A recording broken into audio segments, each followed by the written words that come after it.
Hello എല്ലാവർക്കും സഫി സോമിൻ്റെ മറ്റൊരു വീഡിയോയിലേക്ക് സ്വാഗതം. ഞാൻ ഇന്ന് പറയാൻ വന്നത് എന്താണെന്നറിയോ, സ്കൂളിനെ കുറിച്ചാണ്. ഞാൻ LPSൽ പഠിക്കുന്ന സമയത്തെക്കുറിച്ച്. LPSൽ എന്ന് പറയുമ്പോൾ 1 മുതൽ 4 വരെയാണ് LPS എന്ന് എല്ലാവർക്കും അറിയാം. ഞാൻ പഠിച്ചത് എഴുപ്പുറം LPSലാണ്. പാരിപ്പള്ളി എഴുപ്പുറം LPS സ്കൂളിലാണ് ഞാൻ പഠിച്ചത്. എഴുപ്പുറം ജംഗ്ഷനിൽ തന്നെയാണ് സ്കൂള്. അത് പറയുമ്പോഴത്തേക്കും നടന്നാണ് കേട്ടോ സ്കൂളിൽ പോകുന്നത്. പണ്ടൊക്കെ സ്കൂൾ വണ്ടിയിൽ പോകുന്ന അങ്ങനെയൊന്നും അല്ല, നടന്നാണ് സ്കൂളിൽ പോകുന്നത്. ഇപ്പം എൻ്റെ മോളും മോനും ഒക്കെ സ്കൂൾ വണ്ടിയിലാണ് പോകുന്നത്. അങ്ങനെയൊന്നും നമ്മൾ പോയിട്ടില്ല. സ്കൂൾ വണ്ടി പോകണം പിള്ളേരെയൊക്കെ കാണാൻ ഭയങ്കര സന്തോഷം തോന്നാറുണ്ട്. എങ്ങനെ പോവാം, നമുക്കും അങ്ങനെ പോകണം എന്നൊക്കെ തോന്നിയിട്ടൊക്കെ ഉണ്ട്. പക്ഷെ പോകാൻ പറ്റില്ല എന്ന് നമുക്ക് തന്നെ അറിയാം. അപ്പോൾ അതുകൊണ്ട് നമ്മളങ്ങനെ ആഗ്രഹിച്ചിട്ടില്ല. ഞാൻ ആഗ്രഹിച്ചിട്ടില്ല. എനിക്ക് എന്നെക്കുറിച്ചല്ലേ പറയാൻ പറ്റും. അപ്പോൾ എന്തായാലും ഞാൻ ആഗ്രഹിച്ചിട്ടില്ല. അപ്പം ഞാനിങ്ങനെ ഒരുങ്ങിയൊക്കെ ഇരിക്കുന്നത് വീഡിയോ എടുക്കാൻ വേണ്ടി ഒരുങ്ങിയിരുന്നൊന്നുമല്ല. പുറത്ത് പോകണമായിരുന്നു. പുറത്ത് പോകണമെന്ന് മീൻസ് ഒരു ബർത്ത്ഡേ ഫംഗ്ഷൻ ഉണ്ട്, പോകാൻ വേണ്ടിയിട്ട് റെഡി ആയിരിക്കുകയാണ്. അപ്പം ഞാൻ വെച്ച ആ സമയത്ത് ഒരു വീഡിയോ എടുക്കാമെന്ന്, അങ്ങനെ വീഡിയോ എടുക്കുകയാണ്. അപ്പം നമുക്ക് പോയിന്റിലോട്ട് വരാം തിരിച്ച്. അപ്പം സ്കൂളിനെ കുറിച്ച് പറയുകയാണെങ്കിൽ, പണ്ട് സ്കൂളിൽ പഠിക്കാൻ വേണ്ടിയിട്ട് എനിക്ക് 2-3 ഫ്രണ്ട്സിനെയൊക്കെ നന്നായിട്ട് അറിയാൻ പറ്റുന്നുള്ളൂ. മെയിനായിട്ട് കണ്ണനെ അറിയാം. കാരണം കണ്ണൻ ഓടിപ്പിടിക്കുമല്ലോ, നമ്മൾ ഓടിപ്പിടിച്ച് കളിക്കുമല്ലോ. അങ്ങനെ കളിക്കും. രാവിലെ ഒരു 8 മണിയൊക്കെ ആകുമ്പോൾ സ്കൂളിൽ പോകും. 8 മണിക്കൊക്കെ സ്കൂളിൽ പോയി കഴിഞ്ഞാൽ ഈ കണ്ണൻ 4 മുതൽ 1 വരെ അങ്ങോട്ടും ഇങ്ങോട്ടും ഓടിക്കും. വേറെ സ്കൂളിൽ സാറന്മാരൊന്നും വന്ന് തുടങ്ങൂല. ജസ്റ്റ് പിയൂൺ വന്ന് തുറക്കുന്ന സമയം, പിയൂൺ ഉണ്ടോ എനിക്കതത്ര ഓർമ്മയില്ല. അപ്പോൾ തുറന്നു കഴിഞ്ഞാൽ നമ്മുടെ ലോകമാണത്, നമ്മളിങ്ങനെ ഓടിക്കളിക്കും. പിന്നെ ഉള്ളത് ഫ്രണ്ടിൽ വലിയ മരമുണ്ട്, കാക്കപ്പുളി, അങ്ങനെ ഒരു ഭയങ്കര വലിയ മരമുണ്ട് ആ സ്കൂളിൻ്റെ ഫ്രണ്ടിൽ. ഇപ്പം ഉണ്ടോ എന്ന് എനിക്കറിയില്ല. എന്തായാലും വലിയ മരം എന്ന് പറഞ്ഞാൽ അതിങ്ങനെ പടർന്ന് പന്തലിച്ചിങ്ങനെ വലുതായിട്ട് നിൽക്കും. എന്ത് രസമെന്നറിയാം കാണാൻ, നല്ല തണലുമാണ്. അപ്പം 4ാം ക്ലാസ്സിനോട് ചേർന്ന് തന്നെയാണ് നമ്മുടെ സ്റ്റാഫ് റൂം ഉള്ളത്. അപ്പം 1ാം ക്ലാസ്സിലൊന്നും പോയത് എനിക്ക് ഓർമ്മയില്ല. അത്യാവശ്യം 3, 4 ഓർമ്മയുണ്ട്. 4ാം ക്ലാസ്സിൽ പഠിച്ചത് ഓർമ്മയുണ്ട്. അപ്പോൾ ഓടിക്കളിക്കുക, ഇതൊക്കെയായിരുന്നു ഹോബികൾ. പഠിക്കുക എന്നതല്ല മെയിനായിട്ടുള്ളത്, കളിക്കുക എന്നതായിരുന്നു. അപ്പം രാവിലെ പോയാൽ കളിക്കുക, കഞ്ഞി കുടിക്കുക, കഞ്ഞിയും പേറും കഴിക്കുക, ഇതൊക്കെയാണ് ഭയങ്കര ഇമ്പോർട്ടൻ്റ് ആയിട്ടുള്ള കാര്യങ്ങൾ. മെയിൻ സംഭവം കളിക്കുക. അപ്പം നമ്മൾ ഉച്ചഭക്ഷണം കഞ്ഞി കുടിച്ച് കഴിഞ്ഞിട്ട് ബാക്ക് സൈഡിൽ, അതായത് നമ്മുടെ സ്കൂളിൻ്റെ ബാക്ക് സൈഡിൽ പുരയിടമുണ്ട്. പുരയിടം താഴെ ഒരു ഇഷ്ടംപോലെ പുരയിടമാണ്. അപ്പം അവിടെ എന്ന് പറഞ്ഞാൽ തെങ്ങ് കറക്റ്റ് ലെവലിന് അടുക്കി ഇങ്ങനെ നട്ടിട്ടുണ്ട്, വലിയ തെങ്ങ്. അപ്പോഴെന്ത് പറ്റുമെന്ന് പറയും, അതായത് ഓരോ തെങ്ങും തമ്മിൽ നിശ്ചിതമായ അകലം കാണും. അപ്പം ഈ മണ്ണ് വെട്ടിയിടുന്ന സമയമുണ്ടല്ലോ, അതായത് മഴക്കാലത്താണോ മഴക്കാലത്താണ്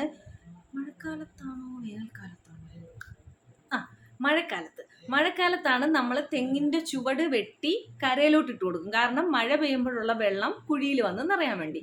വേനൽക്കാലത്ത് നമ്മൾ തെങ്ങിൻ്റെ ചുവട് മൂടിയിടുക ചെയ്യുന്നത്. കാരണം എന്തെങ്കിലും ചവറൊക്കെ ഉണ്ടെങ്കിൽ കൊണ്ടിട്ടതിന് ശേഷം മൂടിയിടുക ചെയ്യുന്നത്. ഓക്കെ, അങ്ങനെയാണ് കേട്ടോ.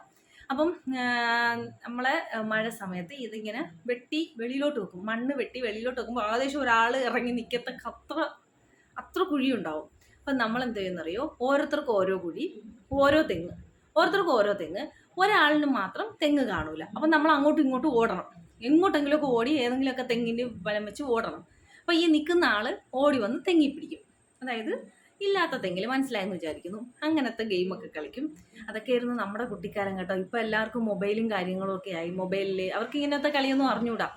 പിന്നെ എന്താ പറയുക, ഇപ്പോഴത്തെ സാഹചര്യം അങ്ങനെയാണല്ലോ. ഇപ്പം മണ്ണും ഈ എന്താ പറയുക തെങ്ങും ഒന്നും ഇല്ല, അങ്ങനെയൊന്നും ഇല്ല. അപ്പം പച്ചപ്പരിഷ്കാരിയായിട്ട് ഇരുന്നതൊന്നും അല്ല, അതിങ്ങനെ വന്നിരുന്നപ്പോൾ നല്ല ഭംഗിയുണ്ടെന്ന് തോന്നി, അതുകൊണ്ട് അങ്ങനെ വെച്ചതാണ്. ഓക്കെ, അപ്പോൾ എന്താ പറയുക, അങ്ങനെ ഓടിക്കളിക്കുക.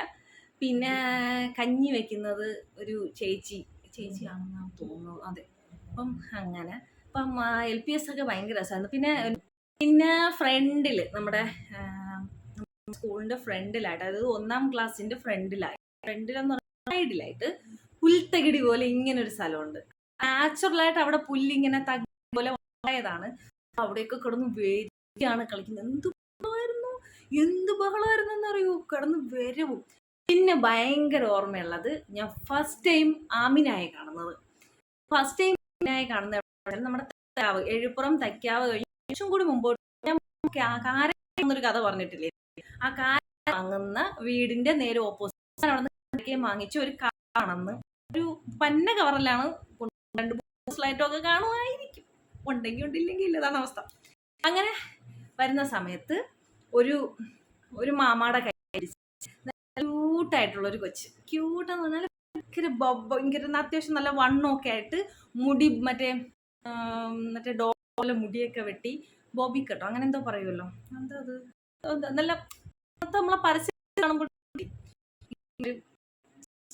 ഇങ്ങനെ വരുന്നതാണ്. സെയിം എൻ്റെ ഏജ് തന്നെയാണ് കേട്ടോ. അപ്പം കണ്ടപ്പോൾ ഭയങ്കര ഇഷ്ടം തോന്നി. അപ്പം അവിടെ ചെന്ന് നമ്മൾ കൊണ്ടുപോയപ്പം അമിനയുടെ ഫസ്റ്റ് ഫ്രണ്ട് ഞാനാണ്. പിന്നെ എന്തോ ആ ഒരു അങ്ങനെ എനിക്ക് ഭയങ്കര ഇഷ്ടമായിരുന്നു കേട്ടോ. അമിനായ ഭയങ്കര ഇഷ്ടമായിരുന്നു. അപ്പോൾ പിന്നെ ആയപ്പോഴത്തേക്കും അമിനായിട്ട് അങ്ങനെ വലിയ കൂട്ടൊന്നും ആയില്ല. അത് കുഴപ്പമില്ല. ഞാൻ പിന്നെ അന്ന് അങ്ങനെയൊന്നും വിചാരിക്കണമെന്നൊന്നുമല്ല, എല്ലാവരുമായിട്ടും കൂട്ടുകൂടിയിരിക്കും. അപ്പം അമിനയെ ഇഷ്ടമായിരുന്നു. ഫസ്റ്റ് ടൈം അമിനയുടെ കൂടെ സ്കൂളിൽ പോണത് അമിനയുടെ ഫസ്റ്റ് ഫ്രണ്ട് ഞാനായിരുന്നു. ആദ്യം കാണുന്നത് ഫസ്റ്റ് ഫ്രണ്ടാണോ എന്ന് എനിക്കറിയില്ല, കാണുന്നത് ഞാനായിരുന്നു. അതെനിക്ക് ഓർമ്മയുണ്ട്. പിന്നെ ഷെമീനയെ നല്ല ഓർമ്മയുണ്ട്. ഷഹനായ ഓർമ്മയില്ല. സത്യത്തിൽ അവളാണ് ഇപ്പം എൻ്റെ ബെസ്റ്റ് ഫ്രണ്ടാണ്. കാരണം ബെസ്റ്റ് ഫ്രണ്ട് എന്ന് പറയാനും നമ്മൾ കൂടെ പഠിച്ചതിൽ ഫ്രണ്ടാണ്. അവളിപ്പോഴും അങ്ങനെ തന്നെ എന്താവശ്യങ്ങൾക്കാണെങ്കിലും എപ്പോഴും ഒരു കോണ്ടാക്റ്റ് വെക്കുന്നുണ്ട്. പിന്നെ നമുക്ക് 10ാം ക്ലാസ്സിൻ്റെ ഗ്രൂപ്പ് ഇപ്പോഴും ഉണ്ട് കേട്ടോ. പിന്നെ ഒരു വിഷമമുള്ളത്, ഇപ്പം സ്കൂളിൻ്റെ വാർഷികമായിരുന്നു LPSൻ്റെ, പക്ഷെ നേരത്തെ അറിഞ്ഞില്ല. തലേദിവസമാണ് ഞാൻ അറിഞ്ഞത്. ഞാൻ പോയേനെ, പക്ഷെ ഞാൻ പറഞ്ഞില്ല എനിക്കിപ്പം റെസ്റ്റൊക്കെ ആണ് പോകണം എന്ന് ഞാനിങ്ങനെ വിചാരിച്ചായിരുന്നു. പക്ഷെ പോയിട്ട് വന്നിട്ടുള്ള തലവേദനയെക്കുറിച്ച് ആലോചിച്ചപ്പം വേണ്ട എന്ന് വിചാരിച്ചു. കാരണം അത് സഹിക്കാൻ പറ്റില്ല, അത്ര പ്രശ്നമാണ്. അപ്പോൾ അതുകൊണ്ട് വേണ്ടെന്ന് വെച്ചു. അപ്പോൾ എന്തായാലും എൻ്റെ LPSൻ്റെ കഥ ഇതുവരെ ഉള്ളൂ. എനിക്ക് ഓർമ്മയുള്ള കുറച്ച് കഥകളാണ് അതൊക്കെ. അപ്പോൾ എൻ്റെ കഥ അത്രയേ ഉള്ളൂ. പിന്നീട് അടുത്തിനി വരുന്നത് UPS ആണ്. UPSൽ നമുക്ക് ഒരുപാട് കഥകൾ പറയാൻ കാണും. അവിടെ വെച്ച് ചെല്ലുമ്പോഴത്തേക്കും വേറെ കുട്ടികളും വരുമല്ലോ, വേറെ സ്കൂളിലെ കുട്ടികളും UPSൽ വരും. അതും ഞാൻ എഴുപ്പുറത്ത് തന്നെയാണ് പഠിച്ചത്. അപ്പം എന്താ പറയുക, ഇപ്പോൾ ഈ എൻ്റെ വീഡിയോ എല്ലാവർക്കും ഇഷ്ടമാണെന്ന് വിചാരിക്കുന്നു. ഞാൻ ഇങ്ങനെ സംസാരിക്കുന്നത് നിങ്ങൾക്ക് ഇഷ്ടമാണെങ്കിൽ കമൻറ്റിലൂടെ അറിയിക്കുക. ഞാൻ സംസാരിക്കുന്നത് നിങ്ങൾക്ക് ഇഷ്ടമല്ല എങ്കിലും കമൻറ്റിലൂടെ അറിയിക്കുക. എനിക്കിങ്ങനെ എൻ്റെ പഴയ കുട്ടിക്കാലമൊക്കെ പറയാൻ എനിക്ക് ഭയങ്കര ഇഷ്ടമാണ്. അത് പറയുമ്പോഴില്ലേ ഭയങ്കര ഒരു പോസിറ്റീവായിട്ടുള്ളൊരു എന്തെങ്കിലും രസമാണ്, ഒരു പോസിറ്റീവായിട്ടൊരിത് തോന്നും. പിന്നെ എനിക്കിതിന് വേറൊരു വശങ്ങളൂടെ ഉണ്ട്. ഞാൻ ഈ ഹാപ്പി ആയിട്ട് സംസാരിക്കുന്നതിൻ്റെ എൻ്റെ കുട്ടിക്കാലത്ത് സംഭവിച്ച എനിക്ക് വേറെ വശങ്ങളും ഉണ്ട്. പക്ഷെ ഞാനതൊക്കെ പോകെ ഷെയർ ചെയ്യാം. ഇപ്പം ഞാൻ എൻ്റെ ഹാപ്പി ആയിട്ടുള്ള മൊമെൻറ്റുകൾ മാത്രമാണ് ഞാൻ നിങ്ങളുടെ അടുത്ത് ഷെയർ ചെയ്യാൻ താല്പര്യപ്പെടുന്നത്. എനിക്ക് സബ്സ്ക്രൈബറൊക്കെ കൂടി 1K ഒക്കെ കഴിയട്ടെ, അപ്പോഴും ഞാൻ എൻ്റെ സ്റ്റോറി ആയിട്ട് പറയാം. അപ്പം എല്ലാവരും എൻ്റെ വീഡിയോയ്ക്ക് സപ്പോർട്ട് ചെയ്യുകയും കമൻറ്റ് ചെയ്യുകയും ലൈക്ക് ചെയ്യുകയും ഒക്കെ ചെയ്യണം. പിന്നെ ഒരു സന്തോഷ വാർത്തയുണ്ട്. 832 സബ്സ്ക്രൈബർ ആയായിരുന്നു. ഇനി ഇപ്പോൾ കൂടിയോന്ന് എനിക്ക് അറിഞ്ഞൂടാ. 832 സബ്സ്ക്രൈബർ ആയിട്ടുണ്ട്. ഉടനെ തന്നെ നമ്മൾ 1Kയിലെത്തും. ആ സന്തോഷം ഭയങ്കര സന്തോഷമാണ്. എല്ലാം എന്താ പറയുക, വിചാരിക്കാത്ത രീതിയിലാണ് കാര്യങ്ങളൊക്കെ നടന്നു പോകുന്നത്.